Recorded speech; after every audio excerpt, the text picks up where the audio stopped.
Hola, ¿qué tal? Bienvenidos a este espacio, este programa que estamos haciendo desde hace bastante tiempo que se llama Que no le metan cuento. Los días pasados estuvimos hablando de otros temas, por ejemplo, del trabajo, estuvimos hablando también de la reforma pensional y hoy yo dije, venga, vamos a traer un temita distinto que está generando debate en las redes sociales, en los medios de comunicación, en los medios de opinión y es la famosa ley de las encuestas o ley Mordaza, como lo han bautizado en algunos casos. Básicamente es un proyecto que se aprobó hace poco en el Congreso de la República, que por ejemplo impide mediciones que pregunten por quién se va a votar a la presidencia 3 meses antes de la inscripción de los candidatos, es decir, para este año sería antes del 31 del 2025, impone reglas sobre el tamaño y el origen de las personas que se deben encuestar, también dice que si las firmas encuestadoras van a realizar una medición, pues tiene que hacerlo en municipios donde haya más de 800.000 habitantes, también según las proyecciones del DANE, y también pues le da ciertas características al Consejo Nacional Electoral para que auditen y verifiquen cómo se hacen las encuestas y pues también sea como un órgano observador en todo este proceso. Tenemos dos invitados muy preparados, muy pilos ellos, que nos van a estar acompañando a lo largo de este programa precisamente para hablar de este proyecto y vamos a empezar con Amalia Salgado. Voy a empezar rápido diciendo su perfil. Abogada.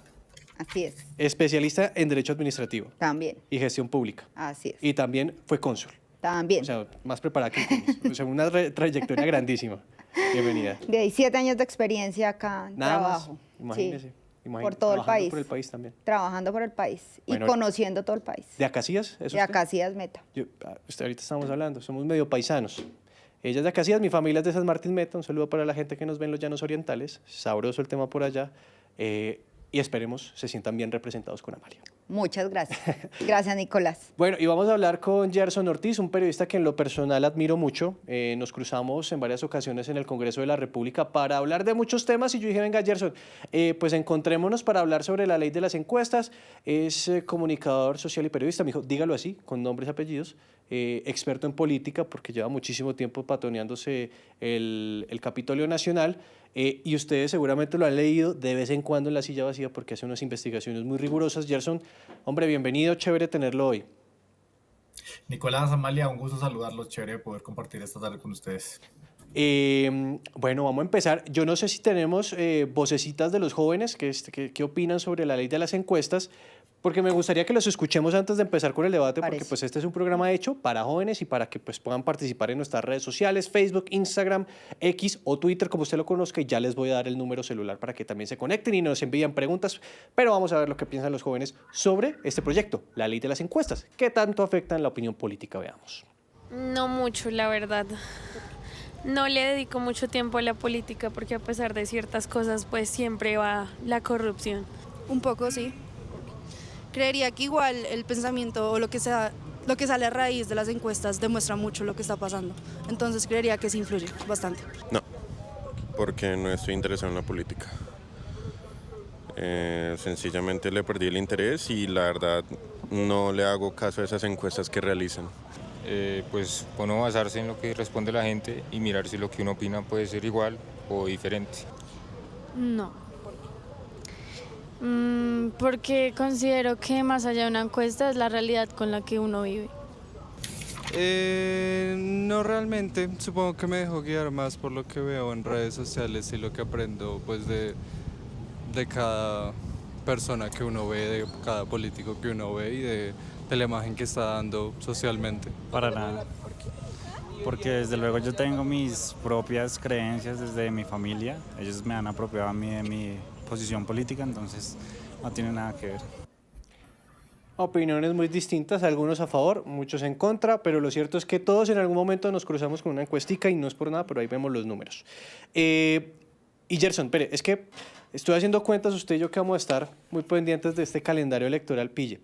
El 8 de marzo, elecciones legislativas. Y consultas. Exacto, y consultas interpartidistas. La primera vuelta el 31 de mayo, y eso sin contar en octubre, que son las consultas propias de los partidos. Las primeras. Exacto, sí, señor. Pero bueno, le pregunto, ¿qué efectos políticos y electorales inmediatos puede tener este proyecto cuando ya tenemos todas estas elecciones aquí a la vuelta de la esquina, Gerson? No, déjeme arrancar por decirle a Nicolás que escuchando a los jóvenes entrevistados, contrasta con uno de los argumentos de los autores de la ley. ellos citaron que en la justificación para meter esta B de más, que el 48% de las personas votaba influenciada por las encuestas. Y citan un estudio de la MOE del 2017, en el que participó de hecho Claudia López, hoy precandidata presidencial. Eso para decirle que las encuestas sí inciden en los votantes a la hora de tomar una decisión. Tal vez no para este segmento de jóvenes, no sé, hay que mirar bien mucho joven, entonces tal vez en ese segmento no aplique, pero sí a adultos sí se sienten influenciados por el tema de las encuestas. ¿Qué efectos vamos a tener, Nicolás? Así de entrada, muchísimo. Desinformación. Ustedes han visto en estas últimas 2 semanas gente tratando de mover supuestos resultados de encuestas que no lo son. Hay gente que lo está haciendo de manera intencional como una manera de protestar. Entonces inventan las siglas de los candidatos, entonces todo el mundo va por hecho que DLL es el nuevo puntero de la carrera electoral, y no es así. Se están manipulando encuestas internamente, están rotando las campañas encuestas internamente. Entonces estamos navegando en un mar de mucha humo, por decirlo de esa manera. Ese es como el principal efecto que yo noto ahora. El segundo es que también siento que hay una cierta paranoia exagerada, en el sentido de encuestas va a haber, y las encuestas van a existir en el momento en que entre la carrera formal, que es cuando un mes antes de las inscripciones, El de las 31. campañas, que es cuando ya vamos a depurar. 31 de octubre, 1 de noviembre. Ahí ya vamos a empezar a depurar y ya uno va a saber quién va a estar y quién no va a estar. Seguramente de aquí haya muchos grupos significativos, Sí. muchos candidatos que empezaron a recoger firmas ya no van a estar, ¿no? Entonces no hay que contarlos. De alguna manera esto también les simplifica el trabajo a las encuestadoras, que entiende uno que son las que más se están quejando. Son cerca de 88 firmas las que están registradas ante el Consejo Nacional Electoral, y pues entiende uno que afecta a un negocio, que lo es y está bien. Pero también siento personalmente que hay un tono de exageración al decir que es que no va a haber encuestas, cuando en realidad sí las va a haber, simplemente que se van a correr en un momento en el calendario electoral. Entonces yo diría que de entrada el efecto es como perder una costumbre que teníamos en Colombia de estar viéndonos cada semana en una encuesta. Claro. Y que a los medios nos encanta eso, además. No, y que en esta época genera debates interesantes, no solamente en las mesas de opinión o en los periódicos para los que leemos constantemente en la prensa escrita o en las redes sociales. Pero bueno, Amalia, yo siempre he creído que las encuestas son muy determinantes al momento de incidir en la opinión de las personas y en proyectar los candidatos que en últimas terminan teniendo protagonismo. Vimos recientemente lo que pasó con Rodolfo Hernández y Gustavo Petro, lo que pasó en el pasado con Iván Duque, incluso el caso de Álvaro Uribe, que empezó con un 2% y posteriormente terminó siendo el presidente. Históricamente han incidido. Yo tendría argumentos a favor y en contra, porque también uno puede decir qué pasó con la encuesta del plebiscito. El plebiscito daba la encuesta por el que ganaba el sí. Y ganó el no. ¿Qué pasó, por ejemplo, con la encuesta de la primera vuelta presidencial del 2014? Ganaba Juan Manuel Santos y no Óscar Iván Zuluaga. Entonces no es muy fácil medir qué punto realmente una encuesta tiene incidencia o no tiene incidencia. También yo me puedo ir al otro lado, la alcaldía de Bogotá. Mucha gente votó por Galán porque en su momento dijo, toca votar por Galán porque es el que va primero en las encuestas y el que puede ser el contra Gustavo Bolívar.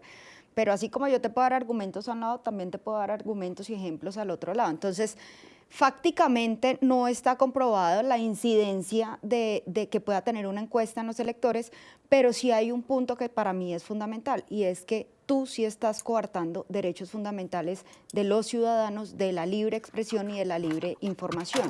Entonces, ¿hasta dónde tú puedes entrar a regular y a coartar esos derechos fundamentales de todos los colombianos? Tanto los medios de comunicación como los ciudadanos e inclusive las propias campañas presidenciales. Y, por ejemplo, la incidencia que tiene para estas elecciones es fundamental. Te voy a decir algo. Sí. Por ejemplo, la ley no contempla qué va a pasar con las consultas. Entonces, ahorita hay unas consultas en octubre y no contempla, si uno dice, bueno, entonces tendrá que ser igual que como se trata a las otras candidaturas. Entonces, los que van a participar en la consulta sí tienen derecho a encuestas, pero los otros candidatos o precandidatos que están en el mundo político no va a haber derecho a la encuesta, entonces ahí va a haber un sesgo de información. Claro, y en últimas, Gerson, yo lo que entiendo viendo este proyecto es que los que van a poder tener ese acceso a esa información son los que pagan encuestas privadas, y pues pueden ser empresas. los Exacto. financiadores de campaña. Exactamente, o no, un gremio económico que quiera ver cómo está la intención de voto. Es que te vuelve más cara la campaña, porque entonces ya tú no cuentas con las encuestas que hacen los medios de comunicación, que se hacen periódicamente. No, ahora tiene que ser, cada campaña tiene que hacer su propia encuesta. Claro, y eso ¿qué tan sano puede ser, Gerson? Por ejemplo, que una campaña realice una encuesta midiendo su propio candidato, digamos, pues... ¿Qué información le estás dando y a los sobre todo, ciudadanos? Gerson, pues yo sumo algo ahí, digamos, pues si yo estoy apoyando a un candidato, pues qué tan sano es que yo mida en una encuesta y pague por un candidato que yo mismo estoy representando. Eso no puede favorecer, no puede ser que la firma encuestadora favorezca al candidato. No, desequilibra la cancha. Mira, que hay una cosa, Nicolás, que tampoco ha entrado mucho en el debate y es, en Colombia todos los intentos de reforma política, todos los años, con los que llegan los presidentes, los que apoyan los partidos, se hunden porque siempre la excusa es que estamos en año electoral, ¿no? Entonces el año pasado reforma política, no, es que ya va a empezar el año electoral 26. El antepasado, no, es que vamos para las elecciones regionales. Pero una ley de encuestas se avanzó rapidito y alteró la ecuación a 6 meses de las elecciones. Eso hay que decirlo, hay que advertirlo también como uno de los riesgos, uno de los afanes que uno notó en este ejercicio. Sobre el tema de la plata y quién paga y quién financia y cómo se financia. Es decir, yo en eso coincido con Amalia y es, las encuestadoras han fallado muchas veces y los intentos por regularlas tampoco han sido muy buenos. Entonces, recuerdo mucho el caso, ya hablando de antecedentes, 2014 Atexco ponía a Enrique Peñalosa por encima de Juan Manuel Santos en la elección presidencial. Atexco, por poner un nombre y un ejemplo de lo que pasó alguna vez. Y a las 2 semanas salieron otras encuestas y desbarataron esa tesis y pues Peñalosa ni siquiera pasó a segunda vuelta. Eso para poner un ejemplo de cómo por la metodología, por los márgenes, por las muestras, etcétera, las encuestadoras pueden fallar y no han hecho mea culpa. De hecho, para seguir con Datexco, que es como la que se me viene a la cabeza, hace poco, hace 4 años tal vez, fue de las primeras que el Consejo Nacional Electoral fichó para sancionar porque encontró que tenía fallas en una metodología y de hecho la sancionó, no sé si eso quedó en firme o no, pero le puso una multa de 22 millones de pesos. Revisando el último antecedente del Consejo Nacional Electoral, el año pasado ya aparecen 4 encuestadoras sancionadas. Eso nos indica que sí ha habido fallas por parte de las encuestadoras. Y frente ya al tema puntual de esta campaña, de si van a incidir o no con el tema de la financiación, cómo las pagan, cómo las hacen, pues es que la norma, es cierto, quedó tan mal hecha o tan a las carreras que no pone en cintura qué va a pasar con las consultas. Hay una teoría muy del CNE también y es que las consultas pues son consultas. No necesariamente están siendo parte de una elección puntual. Por eso usted mira, por ejemplo, hago el paréntesis, para la consulta del pacto hay dudas de si los que están aspirando o no están aspirando están algunos inhabilitados o no. ¿Pueden aspirar? Sí. ¿Pueden perder? Sí. ¿Están inhabilitados? Sí, pero ¿quién define eso? Nadie, porque el CNE no puede meter mano en inscripciones de candidaturas para consultas internas. Entonces sí se vuelve muy complejo. Tal vez la duda aquí es, ¿por qué correr tan rápido? ¿No? ¿Por qué no dejar esta ley, que tiene un buen propósito, dejarla para una vigencia posterior? No sé, 27, 28, como siempre se plantean las reformas políticas, justamente para que no afecte la carrera electoral que ya empezó. Claro. Es que ahí Sí. Gerson toca un tema fundamental y da ejemplos claros. O sea, yo sí creo que es necesario modernizar la regulación, pero modernizar la regulación para darle más calidad al tema de las encuestas, pero no en este momento para generar una confusión o una desinformación y en pleno periodo electoral.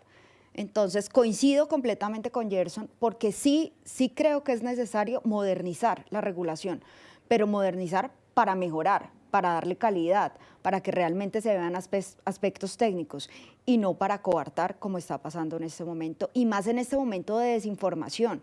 Nosotros hoy tenemos las redes sociales, antes no las teníamos, entonces hay que empezar a contemplar, por ejemplo, eso no lo contempla la ley en ningún momento. Y tú puedes tener una desinformación en redes sociales y hoy además no tienes encuestas. Es que su reflexión y también lo que dice Gerson me llevaba a preguntarle a los dos lo siguiente, y es, esta ley, por ejemplo,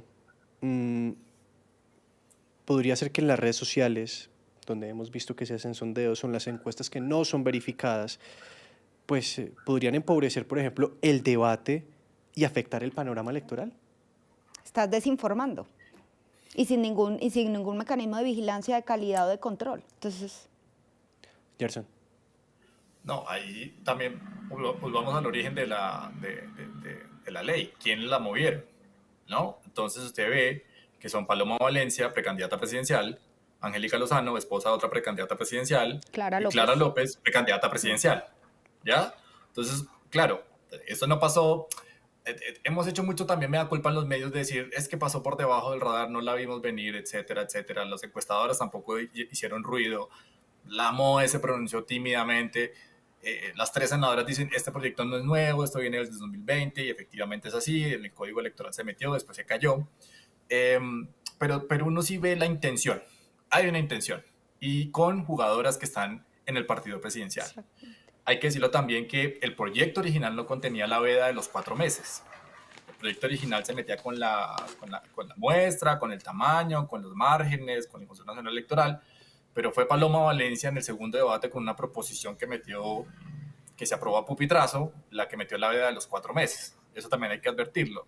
En un momento en el que Paloma Valencia estaba contrariada con las encuestas, y hay que decirlo abiertamente. Paloma Valencia no ha compartido la tesis dentro de su partido de que todo se define con encuestas. Claro. Y en ese momento, cuando se estaba discutiendo el proyecto, pues el Centro Democrático estaba debatiendo si se iba con encuestas o no. Ella había cuestionado que Miguel Uribe, que en paz descanse, hubiera hecho una encuesta antes de un foro de candidatos presidenciales.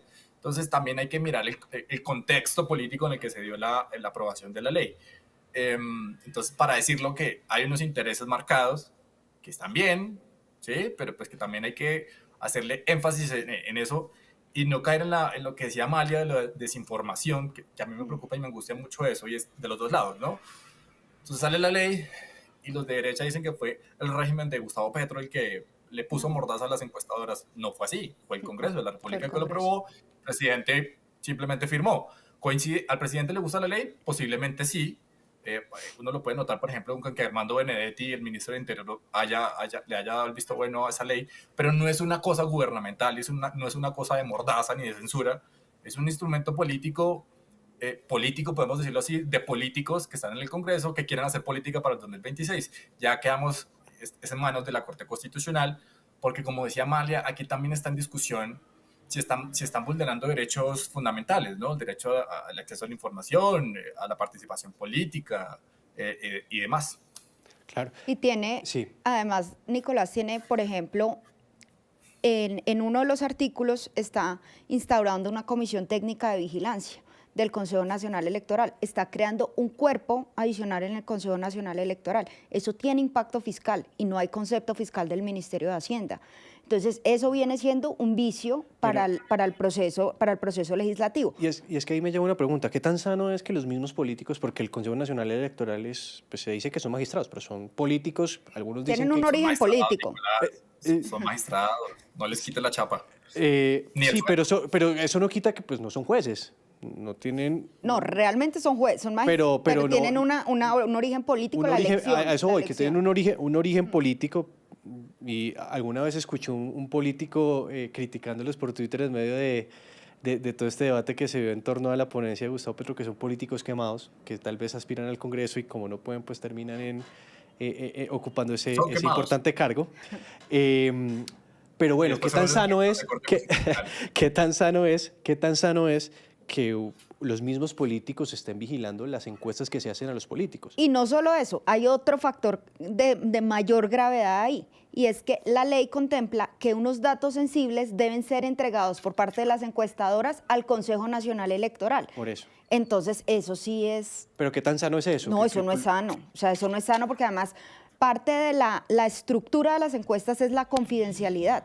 Y le están dando la obligación a las encuestadoras de que tienen que pasar información personal de cada uno de los colombianos, entonces estás rompiendo completamente con la confidencialidad en las encuestas. Entonces no es sano. Gerson. No, y además la integración de este Consejo Nacional Electoral.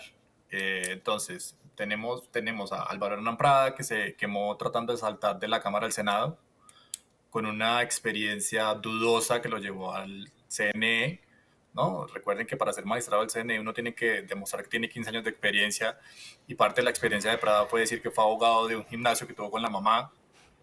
Eso por un lado, ¿no? Tuvimos a César Lorduy, que se quemó de Cámara a Senado. Tenemos a 2 magistradas del Pacto Histórico, netamente del Pacto Histórico. Entonces, esto es un debate más de fondo de para qué sirve el CNE. Más allá de esta coyuntura puntual que es la ley de encuestas y que tiene que haber un comité evaluador, analítico, técnico, que de por sí ya existía, pero que era tímido, ¿no? Es el que decía si una empresa le daba el aval para hacer encuestas o no, si esta encuesta estaba bien hecha o no, si habría investigaciones por encuestas truchas o no, y en algún momento y eventualmente, como les decía al principio, tomar la facultad o el poder o la decisión de decir vamos a sancionar a las que lo están haciendo muy mal, que fue lo que pasó el año pasado con al menos 4 encuestadoras que ya fueron sancionadas. Pero sí, políticos haciendo política para políticos, pues es muy complejo. Sí, hay otro punto que tiene esta encuesta, que este proyecto que me gustaría que barajáramos un poquito de espacio, y es, también limita las personas que se pueden medir. Dice que solamente se puede como empezar a sondear o se puede preguntar por aquellas que tienen una notoriedad alta, y pues la redacción resulta ambigua porque pues hasta resulta subjetivo. Lo que ¿Qué puede ser criterios importante para hay? usted, Sí. lo que puede ser importante para usted, para mí no puede tener la misma relevancia. Pero ¿qué tanto esto puede afectar la posibilidad de que podamos conocer nuevos liderazgos? Es que acordemos el caso de Álvaro Uribe, que empezó marcando muy poquito en las encuestas. No nos vayamos tan lejos. Rodolfo Hernández en las elecciones pasadas también marcaba muy poco y terminó siendo el que llegó a segunda vuelta con Gustavo Petro. ¿Esto qué tanto puede afectar la visibilidad de esos nuevos personajes que surgen en la política? Justamente, Dale, para meterla ahí, para no soltar la idea, justamente una de las críticas a las encuestas pasadas o a las encuestadoras es que no midieron bien. Entonces, no se midió muy bien el fenómeno Rodolfo, por ejemplo, Hernández. No se midió un fenómeno en redes sociales, ¿no? El tipo que se volvió viral porque le prometió a los colombianos que los iba a llevar a Cartagena, o que le prometió a los colombianos que les iba a dar una casa con un parqueadero para moto. Eso no lo estaban viendo las encuestadoras, y yo no sé hasta qué punto tuvieran que medirlo o no. Sí, porque pues son cosas que están pasando en otros niveles. Pero sí, para seguir con su ejemplo de lo de Rodolfo, pues es decir, las encuestadoras no lo vieron venir, ¿no? Y no hicieron un mea culpa de, oiga, ¿qué pasó? ¿Será que la muestra falló? ¿Estamos midiendo mal? ¿Nos equivocamos? ¿Estábamos llegando a todas las ciudades? Fíjese que Rodolfo, si usted mira el mapa político, ganó en mucho municipio pequeño, ¿no? Que tal vez no es relevante para el censo electoral, pero de puchitos fue sumando y logró ganar. Pero hay otra cosa también, ahí con eso cierro, Nicolás, y es, no necesariamente las encuestadoras o las encuestas miden quién va a ganar. Y ponemos el ejemplo, hoy publicamos una historia contando el caso de alguien que fue presidente en Rumania, ¿no? Un tipo que registraba el 2-3% en las encuestas y ganó con el 23%. Y lo que se dieron cuenta después la Corte Constitucional de Rumania fue que, pues, claramente les generó alarma y dijeron, hubo fraude, ¿no? Como un tipo que no registraba 2-3 puntos ganó con el 23%. Y lo que se dieron cuenta era que había injerencia de un país externo para generar una serie de redes de desinformación con la que el tipo finalmente ganó. La Corte Constitucional de Rumania tumbó esa elección porque pues uno puede tumbar una elección cuando hay injerencia de un país extranjero. Entonces, para que se dé cuenta los dos ejemplos, ¿no? Sí. Entonces, a Rodolfo no lo midieron bien, pero pasó a la segunda vuelta, y a este señor de Rumania lo medían supuestamente bien, no registraba y terminó siendo presidente. Y ahí tú ves, digamos, con el caso de Rumania, y uno también empieza a comparar. Entonces uno dice, ok, ¿dónde se están presentando este tipo de normatividad? Entonces uno sí le prende la alarma y uno dice, ok, Venezuela es el otro ejemplo. Entonces uno dice, nosotros, entonces nos estamos copiando de algo que es lo que no queremos en una vida democrática, porque tú, con las imperfecciones que puede tener la democracia, pero tú ni en Europa Occidental ni en Estados Unidos ves ese tipo de restricciones. Sí. Entonces uno dice, ¿y nosotros por qué estamos haciendo ese tipo de restricciones? Y lo que hablaban ahora, realmente existe ese vacío de cuáles son los candidatos favorables para meterlos o no meterlos. Existe ese vacío en la ley. Entonces, y estamos ya en elecciones. Es que en octubre tenemos consulta. Entonces, con ese vacío, ¿cómo vamos a podernos mover con encuestas. No, y es que yo creo que resulta también muy peligroso empezar uno a medir la popularidad de los candidatos por encuestas que aparecen, por ejemplo, en redes sociales. En redes sociales. Y tú no sabes de dónde No, viene. Las casas de apuestas. Sí, las Esta casas de Polymarket apuestas. que están moviendo que entonces apostemos quién va a ganar. Pero es una apuesta, o sea, es plata. No, Claro. no es gente Y ahí ya- común, no es el... Y eso ya puede mostrar tendencias que hasta resultan... Mira, a mí la semana pasada yo recibí una encuesta de una encuestadora, obviamente una encuesta privada, pero uno ya, y yo que llevo 17 años en la vida pública y política, yo dije, ¿será que esto es cierto o será que esto no es cierto?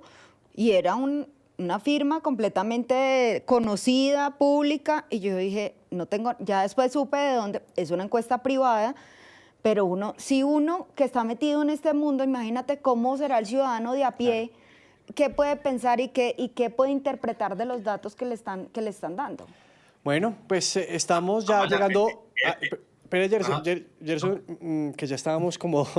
Yo sé que la conversación está muy sabrosa, necesitamos como hasta más tiempo para este debate, porque seguramente acá seguimos y hasta surgen otros temas y empezamos a hablar de quién va a ser el próximo presidente, pero ese no es el tema. Ya un comentario final para ir cerrando este programa. Amalia, empezó con usted sobre lo que representa para el futuro este proyecto y sobre todo cuando yo lo mencionaba al inicio de este programa. Estamos a la vuelta de la esquina de las elecciones. No, para mí sí representa que sí existe la necesidad en Colombia que toquemos ese tema. O sea, sí necesitamos regular y modernizar el proceso de encuestas, pero no puede ser en vísperas de las elecciones del 2026, que además representan hoy más que nunca un grado. Entonces nosotros no podemos estar cambiando las reglas que tenemos en este momento para unas elecciones que son fundamentales para la vida democrática del país. Pero el mensaje sí es claro que así como el país hoy tiene que darle la cara a muchos asuntos que no le hemos querido dar la cara, la reforma política que nos hemos movido, el tema de encuestas hay que garantizar, pero garantizar calidad y no que la gente termine con desinformación. Gerson. No, primero que no hay que caer en el afán del alarmismo y del pánico de que esto está mal y que esto es una mordaza general. No, encuestas va a haber en su momento y la gente va a tener cómo informarse en su momento, que es cuando se depure toda esta carrera electoral y empiezan las inscripciones. Eso hay que decirlo y es lo primero que hay que advertir. No hay que tampoco entrar en el pánico. Segundo, la Corte Constitucional tiene en sus manos el futuro de esta ley. De ahí 4, 5, 6 demandas. De hecho, ya esta semana aceptaron 3. Hay una que está pidiendo como una especie de medida cautelar, que es que suspendan los efectos de la ley mientras hay un fallo de fondo. Puede ocurrir, tal vez la Corte acceda a eso. Hay que regular las encuestas. Esta no es una discusión nueva, es una discusión vieja de código electoral, del mismo origen del Consejo Nacional Electoral, del fracaso de las mediciones que han de alguna u otra manera influido en decisiones claves para los colombianos como el plebiscito. Y cuarto, esto también invita a los medios de comunicación, les da un reto y es reemplacemos las encuestas en el sentido de entregarle a los ciudadanos mejores informaciones. Es decir, ¿por qué alguien, voy a poner un ejemplo, por qué alguien votaría por Nicolás Rojas? ¿No? Más allá de que no registren una encuesta. Entonces, eso le permite a usted encontrar... Ahí me puso candidato. No, yo sé. Uno más entre los 100 que tenemos. O magistrado del CNE. ¿Por qué la gente votaría por Nicolás Rojas? Entonces uno encuentra emociones, ¿no? Entonces, a partir de definir emociones, entregándoles esa información a la gente, uno también puede entender por qué después los resultados son los que salieron, ¿no? Entonces, sí. El efecto Rodolfo fue el que les ponía, el señor que los va a llevar a Cartagena, el señor que les va a dar una casa con parqueadero para moto. Son todas esas cosas que los medios tenemos que esculcar con mucha lupa, sí, y explicarle por qué X o Y candidato está moviendo tal candidatura. Bueno. Sale emoción. Pero un segundo. Pero ahí sí difiero en algo con Gerson, y es que las encuestas son un insumo científico, son un insumo estadístico, y eso no lo reemplaza a nadie. Bueno, ahí queda el debate. Vamos a ver si me dejan otro programa con este tema y volvemos acá porque ahí hubiéramos durado más tiempo hablando. Don Gerson, gracias. Gracias, Nicolás, Amalia, un gusto. Amalia. Gerson, muchas gracias, un saludo. Bueno, a todos muchas gracias, nos vemos Que estén pronto. Muy bien, gracias. Chao, ahí nosotros quedamos en el